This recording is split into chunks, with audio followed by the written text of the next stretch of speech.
Toda vez que algum exame de imagem mostra o diagnóstico de endometriose intestinal, surgem preocupações muito comuns. Será que eu vou precisar passar por cirurgia? Será que vai ser possível engravidar? Se eu tenho sintomas sugestivos de endometriose, como a cólica, dor na relação sexual, como eu faço para saber se a minha endometriose está invadindo o intestino? No caso de precisar passar por cirurgia, quais são os riscos desse tipo de procedimento? Será que são cirurgias de alto risco? Se você tem interesse por esse assunto, é sobre isso que eu vou falar nesse vídeo. E fique até o final, porque eu vou explicar quais são as informações que nós médicos usamos para classificar qual é o tipo de endometriose intestinal, qual é o tipo de cirurgia mais adequada, quais são as mulheres que precisam ou que não precisam passar por cirurgia, e depois um pouquinho sobre o pós-operatório. Se você tem interesse por esses assuntos, não se esqueça de fazer inscrição no canal, ativem os sininhos para depois receber notificação a cada vídeo novo que eu vou colocando no canal.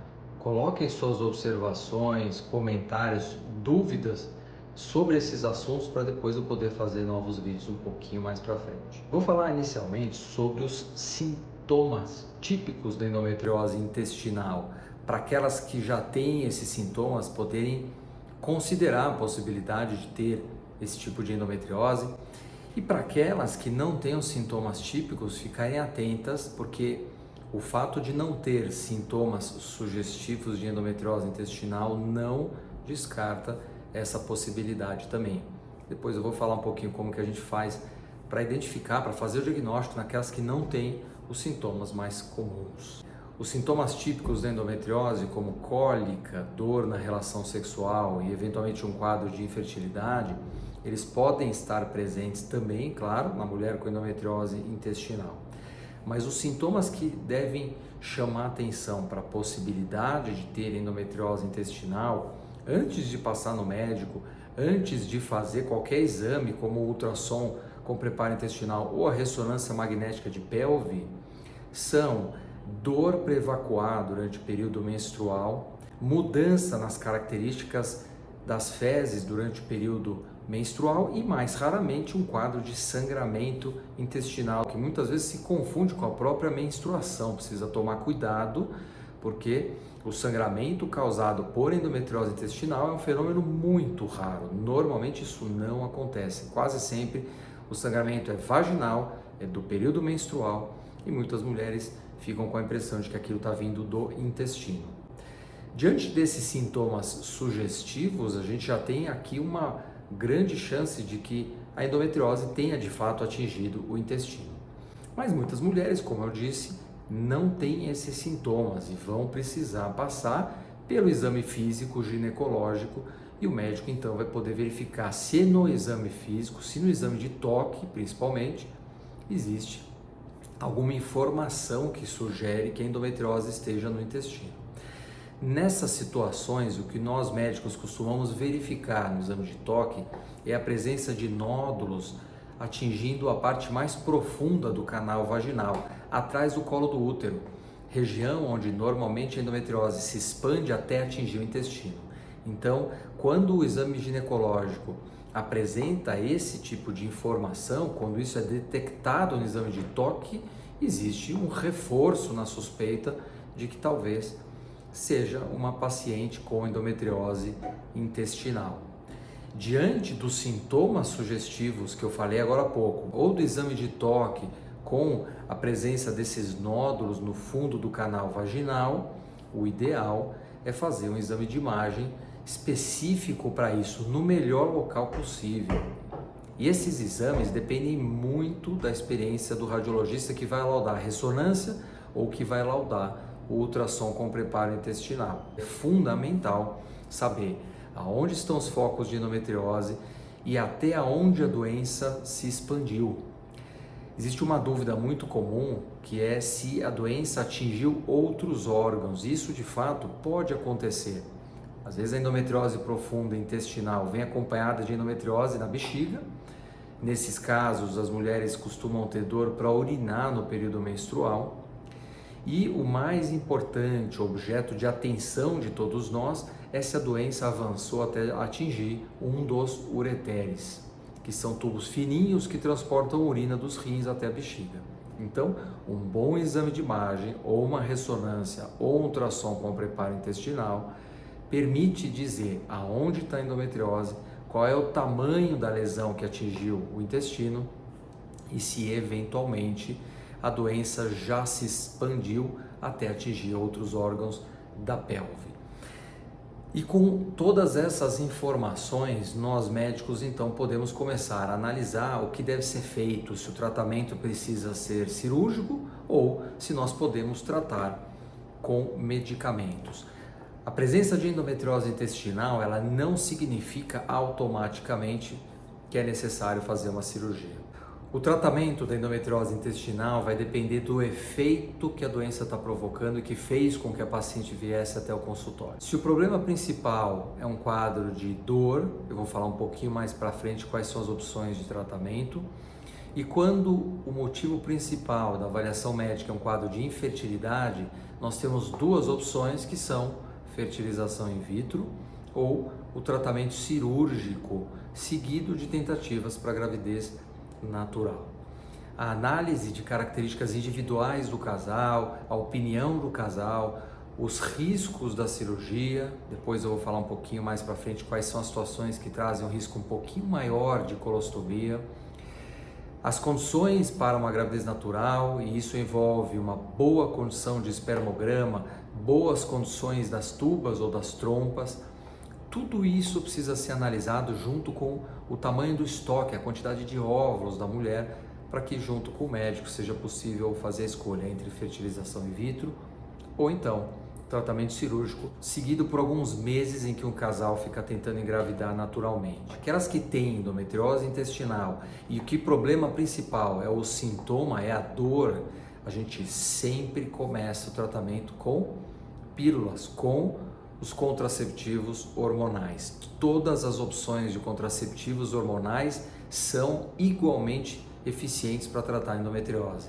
Então, a escolha vai ser pautada naquela opção que traz maior conforto para a mulher que vai usar ou a pílula, ou o DIU hormonal, ou o injetável, ou o anel vaginal, ou o adesivo. Após o início do tratamento clínico com uma dessas opções, de preferência nós usamos de forma contínua, sem fazer pausa, para tentar bloquear a menstruação. E quando isso acontece, nós observamos os sintomas. Se aquele desconforto, se a dor, a cólica, a dor para evacuar param de acontecer e a qualidade de vida melhora muito com essas medicações, nós consideramos que o primeiro objetivo do tratamento clínico foi alcançado. Resta observar se o segundo objetivo também vai ser alcançado ao longo dos meses seguintes, que é o bloqueio do crescimento da endometriose intestinal. E isso pode ser verificado através de exames de imagem feitos sucessivamente. Então, se a paciente me traz uma ressonância ou um ultrassom com preparo, e ela já não tem mais sintomas sugestivos de endometriose, se a qualidade de vida já ficou adequada, eu vou repetir esse exame 6 meses depois, ou no máximo 1 ano depois.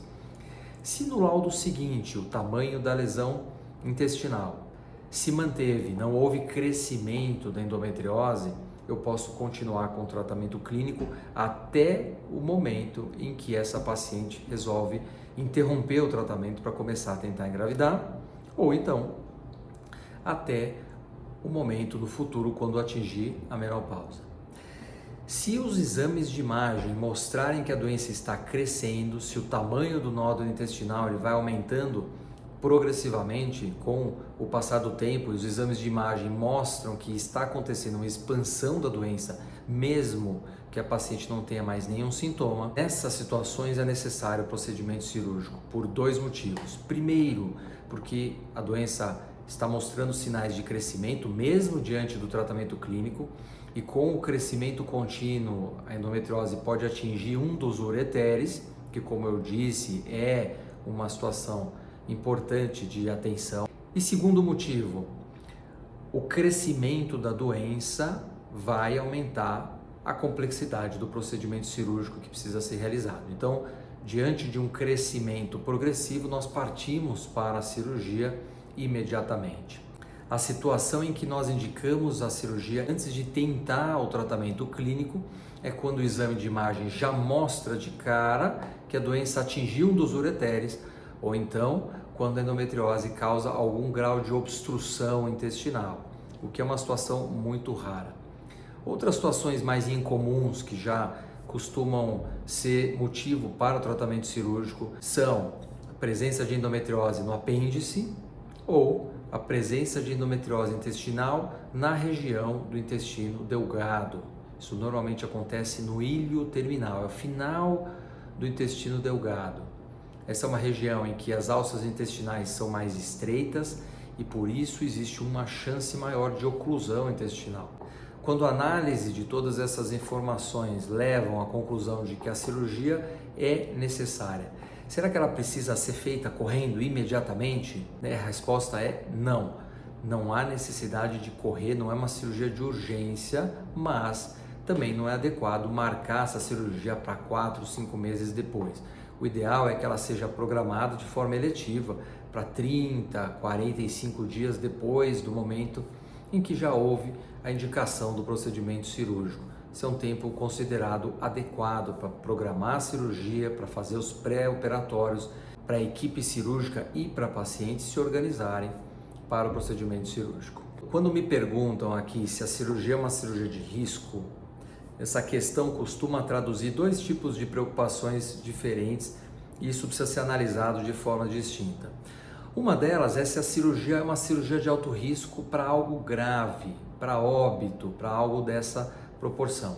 Nesse sentido, eu costumo tranquilizar bastante, porque os riscos são muito pequenos, não é uma cirurgia de alto risco, como por exemplo uma cirurgia cardíaca. Segunda situação que gera esse tipo de questão são preocupações em relação ao pós-operatório, às sequelas da cirurgia, a complicações que podem acontecer. Nesse caso, isso já está muito relacionado a uma preocupação com a colostomia e com o pós-operatório. Então, eu vou falar em relação a isso um pouquinho sobre os tipos de endometriose profunda, quais são os procedimentos, porque os riscos para alguma ocorrência no pós-operatório variam em função do tipo de endometriose intestinal e do tipo de procedimento que é realizado para cada uma dessas variações anatômicas. As informações mais importantes para a gente classificar a endometriose intestinal são o tamanho da lesão e a localização. Se vocês olharem com bastante atenção o laudo dos exames de imagem, os laudos que são bem feitos, realizados por radiologistas experientes nesse tipo de avaliação de exame de imagem, vem sempre uma informação da distância do nódulo intestinal até a borda anal, que é considerada a porção final do intestino. Então, a distância da lesão até a borda anal, ela vai definir se a gente chama essa endometriose intestinal como lesão baixa ou então é uma lesão intestinal mais alta. As lesões consideradas baixas são aquelas a 5, 6, até 7 centímetros da borda anal. A partir daí, e a grande maioria das mulheres tem endometriose intestinal mais de 10 centímetros da borda anal, nós consideramos lesões altas. Outra informação, como eu disse, é o tamanho do nódulo intestinal. Os nódulos com 1, 2 até 3 centímetros são considerados nódulos pequenos a médios e nódulos maiores de 3 centímetros são considerados nódulos grandes. O risco no pós-operatório, como eu disse, vai variar muito em relação à altura da lesão até a borda anal e ao tipo de procedimento que vai ser realizado. Quando os nódulos intestinais são menores do que 3 centímetros, existe um equipamento que permite ir retirando essa lesão da parede intestinal sem necessidade de cortar a musculatura do próprio intestino. A segunda forma mais conservadora é a chamada ressecção discoide, quando o procedimento envolve a retirada só de um fragmento do intestino e não de todo o segmento intestinal afetado. É como se fosse realizada uma incisão ao redor do nódulo intestinal e a parede então ela é costurada apenas no local onde a endometriose invadiu o músculo intestinal. Essas duas formas conservadoras para retirar a lesão intestinal, tanto para as lesões baixas como para as lesões mais altas, envolvem um risco muito pequeno de complicações no pós-operatório e, portanto, de ser necessário fazer uma colostomia. Quando os nódulos intestinais são grandes, normalmente lesões com mais de 3 centímetros, é muito provável que o procedimento cirúrgico envolva a retirada do segmento intestinal inteiro, aonde a endometriose invadiu o músculo. Nessas situações, então, o procedimento envolve a retirada daquele fragmento intestinal e a anastomose, quando é feita uma costura no final do intestino, na região que foi manipulada, e o intestino ele fica reconstruído a partir desta sutura, que a gente chama de anastomose.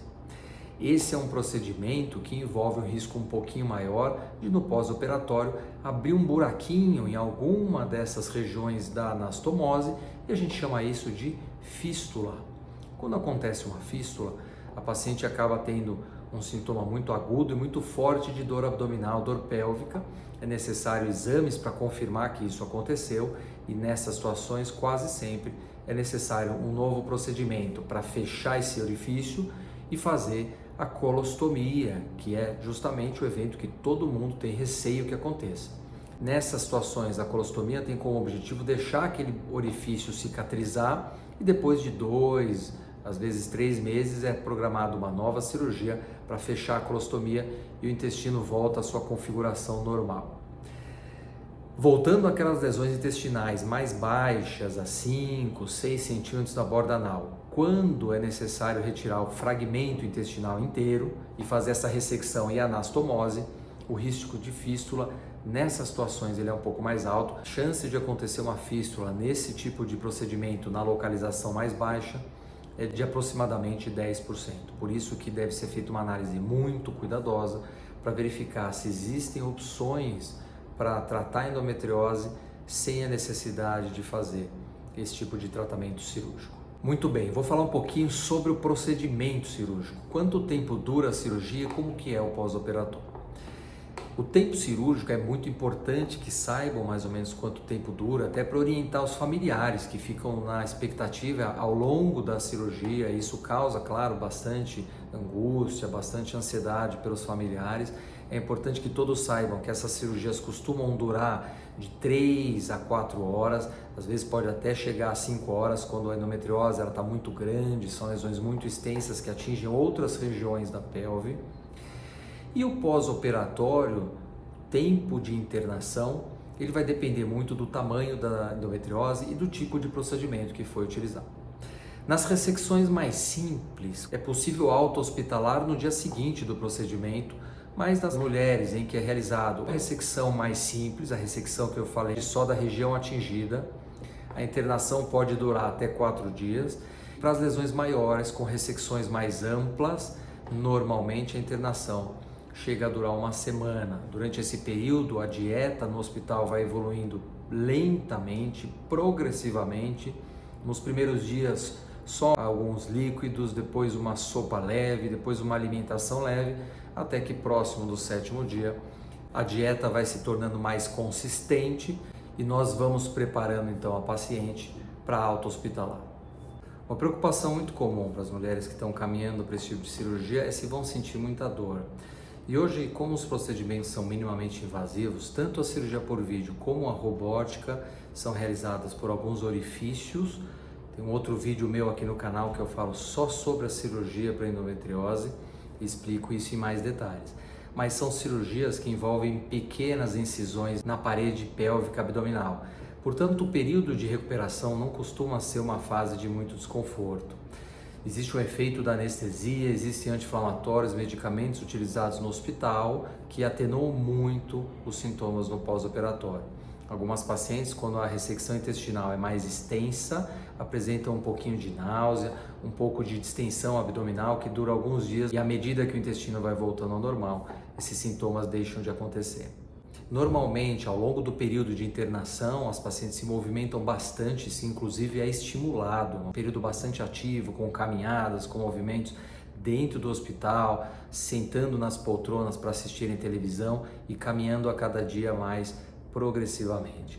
O tempo para o retorno ao trabalho depois da alta hospitalar depende um pouco de cada organismo, mas cerca de 10 a 12 dias depois do procedimento cirúrgico eu costumo liberar para dirigirem, para voltarem ao seu trabalho e às suas atividades do dia a dia. Para os exercícios físicos, atividades mais intensas, academia, pegar peso ou relação sexual, o tempo costuma ser de aproximadamente 40 dias. Se você gostou desse vídeo, não se esqueça de colocar aqui o seu like, sua observação, comentários, dúvidas sobre esse assunto, para que esse vídeo alcance um número maior de mulheres que podem se beneficiar com essas observações. E não se esqueça de fazer inscrição no canal. Ativem também o sininho para receber notificações a cada vídeo novo que eu vou colocando aqui sobre doenças ginecológicas, endometriose, reprodução humana e outros assuntos relacionados à saúde da mulher. Até o próximo vídeo. Tchau!